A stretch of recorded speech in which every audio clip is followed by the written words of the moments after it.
আসসালামু আলাইকুম। আজকে আমরা জানবো নিউট্রিশন বা পুষ্টি কি এবং নিউট্রিশন আমাদের শরীরের জন্য কেন বেশি প্রয়োজন।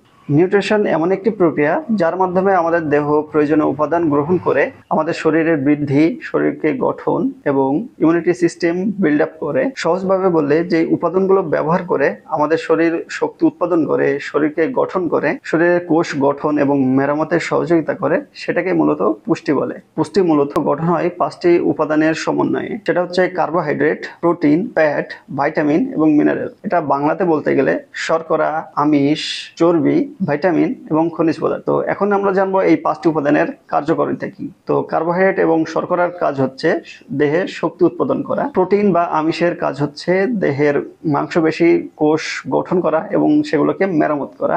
ফ্যাট বা চর্বির কাজ হচ্ছে শক্তি সঞ্চয় করা এবং হরমোনকে ব্যালেন্স বা ভারসাম্য রাখা। মিনারেল বা খনিজের কাজ হচ্ছে হাড়, দাঁত, নখ এবং রক্তের কার্যকারিতা বজায় রাখা। তো এখন আমরা জানবো নিউট্রিশন বা পুষ্টি আমাদের শরীরের জন্য কেন প্রয়োজন।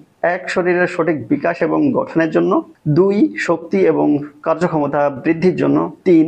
রোগ প্রতিরোধ ক্ষমতা বাড়ানোর জন্য। 4. সুস্থ এবং সুন্দর জীবনের জন্য। 5. রোগ থেকে দ্রুত সেরে ওঠার জন্য। 6. দীর্ঘমেয়াদী অসুস্থতা থেকে মুক্তি পেতে। এখন জানবো সুস্থ থাকতে পুষ্টির ভূমিকা কতটা গুরুত্বপূর্ণ। 1. কর্মদক্ষতা বাড়ায়। 2. মানসিক প্রশান্তি নিশ্চিত করে। 3. জীবনের গুণগত মান উন্নত করে। 4.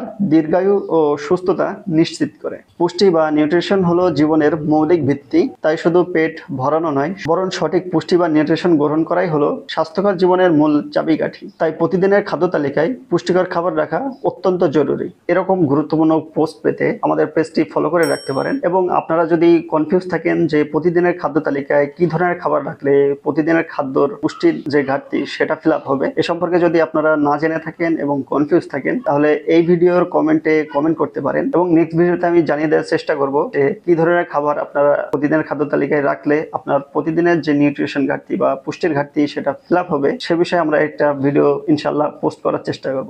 Thank you. আসসালামু আলাইকুম।